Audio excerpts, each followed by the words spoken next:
এক মুঠ চাল ছিটিয়ে দেন, একটা মুরগিকে এক মুঠ চাল গেলা ছিটিয়ে দিয়ে দেন, মুরগিটা ঠাকা ঠাক ঠাকা ঠাক টাকা টাকা হাঁকাড় বাকাড় করে খেয়েছে, তো এক মুঠ চাল ও যদি আস্তে ইতমিনান সায়াত আস্তে একটা একটা একটা করে যদি খায় তো এক মুঠ চাল, নাকি চাল তো এক মুঠ, হাঁকাড় বাকাড় করে খেলো এক মুঠ, আস্তে আস্তে খেলো এক মুঠ। ওরকম আপনি পৃথিবীতে খুবই হাঁকাড় বাকাড় করেন, এই রে বাড়ি করবো, গাড়ি করবো, এই করবো, ওই করবো, দু চারটা বিয়া শাদি করবো, 10-20টা ছেলে মানুষ করবো, হাঁকাড় বাকাড় করে কাজ হবে না। দেনে বলা আল্লাহ, যদি আপনার নসিবে আল্লাহ বড় লোকই লেখা রাখে, যদি নসিবে আপনার পয়সাওয়ালা লেখা থাকে আপনি হয়ে যাবেন। বেশি ধাই ভাই করেন, আল্লাহকে ডাকেন, নমাজ পড়েন, রোজা রাখেন, ভালো করে ইবাদত বান্দিকে তাসবিহ জিকির করেন, আল্লাহ বড় লোক করে দেবে, বুঝতে পারছেন? আল্লাহকে না ডাকলে হবে না। একটা লোক রমজান মাসে ফল ফ্রুটের দোকান দিয়ে বসে আছে মসজিদের আগা দিকে, বারকা মসজিদ, আর ওখানে গেটের মুখে ফল ফ্রুট আতর টাতর একদম ভালো ভালো জিনিস নিয়ে দোকান সাজিয়ে বসে আছে, একটাও বিক্রি হয় না। 15 রোজা চলে গেছে, 1 টাকার বিসমিল্লাহকে সাইড করতে পারেনি, বেচতেই পারেনি। লোকটা 15 রোজার দিন খুব কাঁদছে, জোহরের নামাজ পড়ার পরে লোকটা কাঁদতে লেগেছে, খুব কাঁদছে। একটা লোক এসে বলছে, ভাই কেন কাঁদছ? বলছে, রে ভাই আজকে 15 রমজান হয়ে গেল, আমি বিসমিল্লাহ বলতে পাইনি, 1 টাকার কোনো সামান বেচতে পাইনি ভাই। অনেক টাকার সামান, খেজুর কিনেছি, কাজু কিনেছি, কিশমিশ কিনেছি, আনারস কিনেছি, আর তরমুজ কিনেছি, কত ফল ফ্রুট কিনেছি, সেওয়াই কিনেছি, আর কত রকমের মানে স্যান্ড ব্যান্ড আতর মাতর কিনা, আর টুপি টাপি কিনা, অনেক সামান কিনা, রোজার সামান কিনা বসে আছি ভাই। 1 টাকার বিক্রি করতে পারিনি ভাই। আমি গরিব মানুষ, আমার ছেলে পিলাকে কেমন করে মানুষ করব, কি করে খাবো, এই জন্য আমি এখানে আমি দোকান খুলে বসে আছি ভাই, কিন্তু কিছু বিক্রি হয় না, কি করব? লোকটা বলল, ভাই তুমি চিন্তা করিও না, চলো তুমি উজু বানাও, আর উজু বানিয়ে আমার সাথে চলো মসজিদে। বলে দোকান? বললে আরে দোকান থাক, যদি তোমার সামান হারিয়ে যায় সামানের দাম আমি দিয়ে দেবো, যেটি হারাবে চলো। সবটি যদি কেউ চুরি করে নিয়ে যায় সবটির দাম দিয়ে দেবো, কত টাকার মাল কিনেছো চলো। লোকটাকে সাথে করে নিয়ে মসজিদে চলে গেল। মসজিদে যায় লোকটা আসরের নামাজ পড়ল, আসরের 4 রাকাত নামাজ পড়া যখন এসেছে দোকানে খাড়ো হয়েছে, কোনটা থেকে যে কাস্টমার এসে গেল রে ভাই, 10 মিনিটের মধ্যে ওর যত দোকানে সামান ছিল তুক্কা হ্যাঁ উড়ে গেল, সব বিক্রি হয়ে গেল, আর কোনো সামান নাই। অনেক টাকা লোকটার লাভ হয়ে গেল। পাটাপাট তারপর দিন ফের অনেক সামান কিনে না দোকান দিল। আর লোকটাকে বলল, ভাই তুমি 1 ওয়াক্ত নামাজ ছাড়বে না, 5 ওয়াক্ত নামাজ তুমি ভালো করে পড়বে, সালাত আদায় করবে, তোমার ইনশাআল্লাহ আল্লাহর রুজিতে বরকত দিবে, ব্যবসাতে বরকত হবে, কিন্তু তুমি নামাজটা ছাড়িও না। লোকটা 5 ওয়াক্ত নামাজি বনে গেল। সামান সকালবেলা কিনালে সে বিকালবেলা দোকান নাই, সন্ধ্যার আগে আগে সমস্ত সামান বিক্রি হয়ে যায়, অনেক টাকা লাভ হয়ে যায়। দেনেওয়ালা কেজি ভাই, দেখলেন? দেনেওয়ালা আল্লাহ। নামাজ ছেড়ে দে, জুম্মা ছেড়া মাঠে পড়ে থাকছে, বল না জুম্মা ছেড়া মানুষ, জুম্মার নামাজ ছাড়া যাবে না। আল্লাহর নবী বলছেন, যারা বদনসিব, যারা জুম্মা পে জুম্মা ছেড়ে দিল ওর নাকটা মাটিতে ঘিসতে যাক। যারা বয়স্ক মা বাপকে পেয়ে মা বাবার খিদমত করতে পারলো না, ওই লোকটা ধ্বংস হয়ে যাক, ওর নাকটা মাটিতে ঘিসতে যাক। আর যে বয়স্ক মা বাপকে পেয়ে আর রমজান মাস পেয়ে রোজা করে নিজের গুনাহগুলো ক্ষমা চেয়ে না নিতে পারলো, ওই লোকটা ধ্বংস হয়ে যাক। তো ভাই জুমার নামাজ ছেড়ে আজকে মানে মাঠে পড়ে থাকছে, তো দেখেন দেনেওয়ালা আল্লাহ। ভাইরে আমার, আর একটা লোক করেছে কি, একটা বেধর্মীর দোকানে থাকে, আর বেধর্মীর দোকানে যখন দোকানদারি করে, তো একদিন করেছে কি, লোকটা নামাজ পড়তে চলে গেছে, আর নামাজ পড়তে যখন গেছে তখন ওই মালিকটা চলে এসেছে, দেখছে ছেলেটা নাই। ওর বেটারাকে জিজ্ঞাসা করছে, হ্যাঁ ওই ছেলেটা কই, যে ছেলেটাকে দোকানে রাখা হয়েছে ছেলেটা কই? বললে ছেলেটা চলে গেছে হাতে, ছেলেটা চলে গেছে নামাজ পড়তে। মালিক দাঁড়িয়ে আছে, ছেলেটা নামাজ পড়ে আসলো। এইবার মালিকটা খুব রেগেছে, খুব গাল দিচ্ছে, তোকে নামাজ পড়ার লেগে রাখা হয়েছে না তোকে দোকানে মাল বিক্রি করার লেগে রাখা হয়েছে? কেন তুই নামাজ পড়তে যাবি, কি মনে করে যাবি? যদি নামাজ পড়ি তোর নামাজই পড়া যা, তোকে আর আমি দোকানে রাখবো না, বেতন দিব না বিনা কামে, তুই সময়টাকে নষ্ট করছিস, দোকানে যা। আর না হলে তুই দোকানে থাক, নামাজ পড়তে পাবি না, আর না তো নামাজ পড় দোকানে আসতে পাবি না। তো একটা কাজ কর। খুব রেগেছে, গ্যাল দিছে, খুব খ্যাকম্যাক করে উঠেছে। যখন খুব রেগে গেছে তখন ওই মালিকটার বেটা বলছে, আব্বা একে বিনা কামে গ্যাল কিনে দিছ? বলে কেনে? বললে এই লোকটা যখন সারাদিন বসে আছে আব্বা, বিক্রি নেই, ই যখন জোহরের নামাজ পড়ে আসছে, এমন কাস্টমার কুণ্ঠে থেকে যাচ্ছে, সারাদিনের সমান বিক্রি এক লুতে জি। ফের আসরের নামাজ পড়ে আসছে, এমন একটা ঝাটকা বিক্রি হয়েছে, অনেক টাকা লাভ। কইছে ঠিকই নাকি? কইছে হ্যাঁ, আপনি দাঁড়িয়ে থাকেন, খালি দেখেন, কিছু বললেন, আপনি দাঁড়িয়ে থাকেন। খেপা দাঁড়িয়ে আছে মানে কুণ্ঠে থেকে যে কাস্টমার এলো রে ভাই, কাপড়ের দোকানে এমন কাপড় বিক্রি হতে লাগলো, এক ঝাটকাতে একবারে 20-30 হাজার 50 হাজার টাকার বিক্রি। ফের আসরের নামাজ পড়তে গেল, নামাজ পড়ে যখন এসছে, কাস্টমার নাই মাছি ভিনকিছে, নামাজ পড়ে যেমন লোকটা ওই ছেলেটা এসে দোকানে দাঁড়ালো, ফের যা কাস্টমার আসলো, কাস্টমার আসলো, বিক্রি হলো, মালিক খোশ হয়ে গেল। ছেলেটার পিঠে থাবা দেয়, বলছে বাবা তুমি দুঃখ করিও না, তুমি মনে রাগ করিও না, আজ থেকে তোমাকে আমি আজাদ করে দিলাম, তুমি 5 ওয়াক্ত নামাজ পড়ো, আর এত তাড়াতাড়ি আসিও না, তাসবিহ জিকির করিও, ইতমিনান সাথে নামাজ পড়ো, আর নামাজ পড়ে তুমি দোকানে আসিও। তার মানে আমার লক্ষ্যে আছো তুমি যখন নামাজ পড়ে আসো, আল্লাহ বরকত দিয়ে দিচ্ছে, আমার দোকানে বিক্রি বাট্টা বেশি হচ্ছে। লোকটা খুশি হয়ে গেল রে ভাই। দেখছেন, আল্লাহকে ডাকবেন, দেনেওয়ালা আল্লাহ, খিলাবে আল্লাহ, পিনাবে আল্লাহ, সব দিবে আল্লাহ, কিন্তু আল্লাহকে খুশি করেন, আল্লাহকে ডাকেন। আল্লাহ জোর জবরদস্তি করেনি। তারপরে আল্লাহ কি বলছেন জানেন? ফাইজা কুজিয়াতিস সালাতু ফান্তাশরু ফিল আরজি ওয়াবতাগু মিন ফাজলিল্লাহ। আল্লাহ পাক বলছেন, যখন তোমার নামাজ সমাপ্ত হয়ে যাবে, তখন তুমি জমিনের উপরে ছড়িয়ে পড়ো, তুমি জমিনের উপরে ছড়িয়ে পড়ো, আর তুমি করো কি? আল্লাহর অনুগ্রহ হতে অনুসন্ধান করো, আল্লাহকে বেশি বেশি করে স্মরণ করো, এটাই তোমার জন্য উত্তম।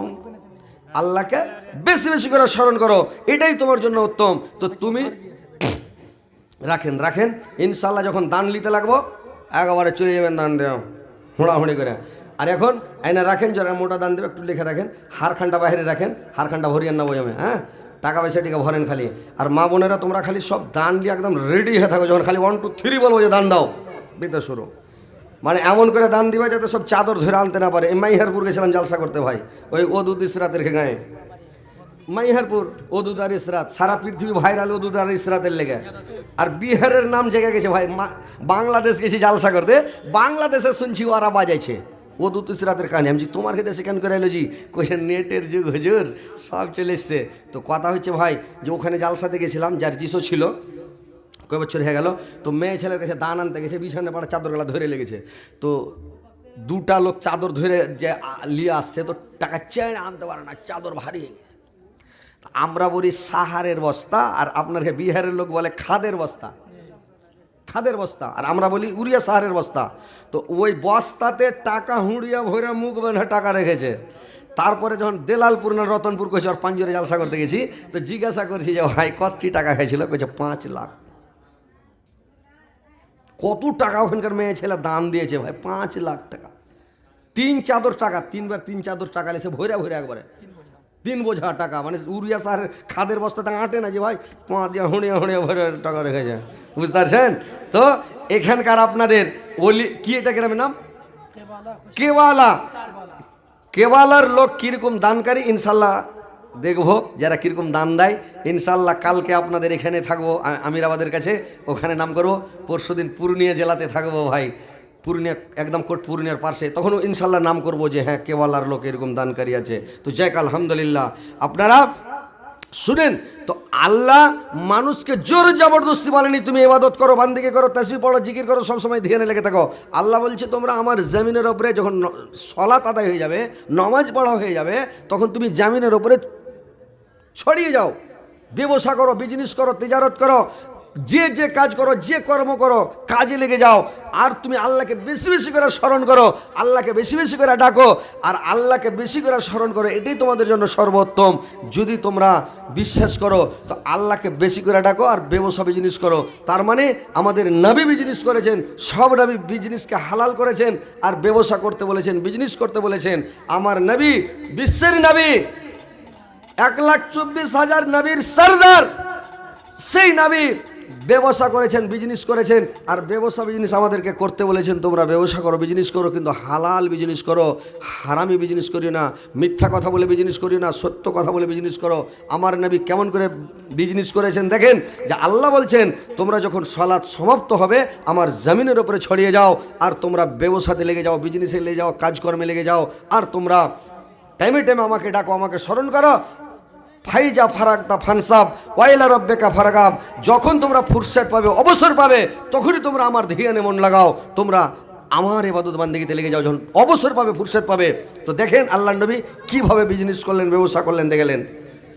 আল্লাহর নবী জানাবে মুহাম্মদুর রাসূলুল্লাহ বলুন সাল্লাল্লাহু আলাইহি সাল্লাম, যখন কিছুটা বড় হয়ে গেলেন, একদিন আবু তালেব আল্লাহর নবীকে ডাক দিয়ে বললেন, আরে বাডাক, আরে মুহাম্মদ, তুমি তো বড় হয়ে গেছ বাবা, তোমার তো বাড়ি নাই, ঘর নাই, তোমার মা নাই, বাপ নাই, তোমার কেউ নাই বাবা, তোমার টাকার দরকার, পয়সার দরকার, তোমাকে অনেক টাকার দরকার।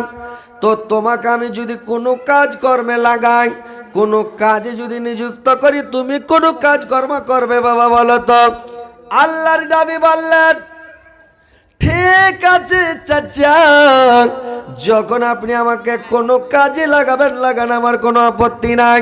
আল্লাহর নবীকে কি করলেন, আল্লাহর নবীকে সঙ্গে করে আবু তালেব নিয়ে চলে গেলেন বিবি খাদিজার বাড়িতে।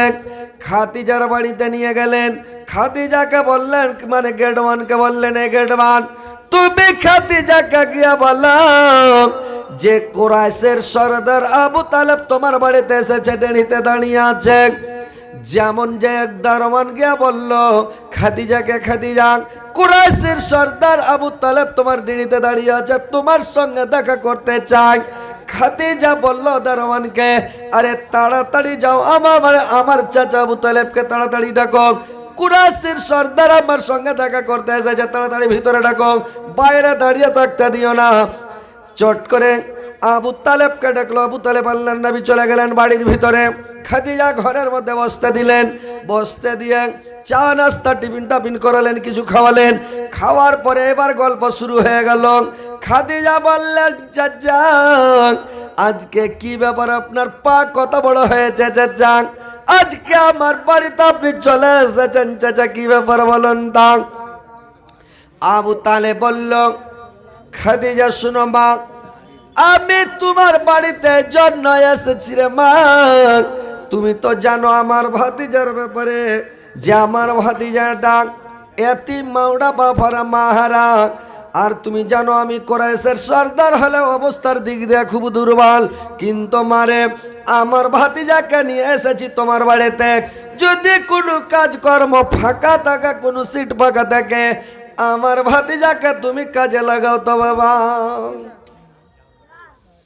আল্লাহর নবী বসে আছেন। খাদিজা বলল, চাচা আমার বাড়িতে তো ওরকম কাজকর্ম ওরকম ফাঁকা নাই, কিন্তু আমার বাড়িতে একটাই কাজ আছে, সে যদি বকরি চড়ায়, দুম্বা ভেড়াগুলো চড়ায়, ওইটাই সিট ফাঁকা আছে, ওকে রেখে দেন চাচা, তারপরে ওকে আমি কোনো কাজে লাগাবো পরে, কিন্তু ওই সিটটা ফাঁকা আছে, রেখে দেন চাচা। বলে ঠিক আছে, রেখে দিলাম। আল্লাহর নবীকে রেখে আবু তালেব বাড়ি চলে গেল। আল্লাহর নবী দেখেন কাজে লেগে গেল রে ভাই। আল্লাহর নবী যখন কাজে লেগে গেল, ওর বাড়িতে করল কি, ওর বাড়িতে এইবার সকালবেলা বকরি ছাগল দম্বা ভেড়া নিয়ে আল্লাহর নবী মাঠে চড়াতে চলে গেল। অনেক রাখাল পাখাল যাচ্ছে, আল্লাহর নবী বকরি ছাগল নিয়ে দুম্বা ভেড়া নিয়ে চড়াতে চলে গেল। এতিম ভেসে আরব দেশক জন্ম দিলেন মুহাম্মদ, তিনি মাদার দয়ার নবী, তিনি মাদার মাথার তাজ। রাখাল ভেসে আরব দেশক গেলেন বকরি চরাতে, সাপের রাতে বাতাস করে अपना फेरते।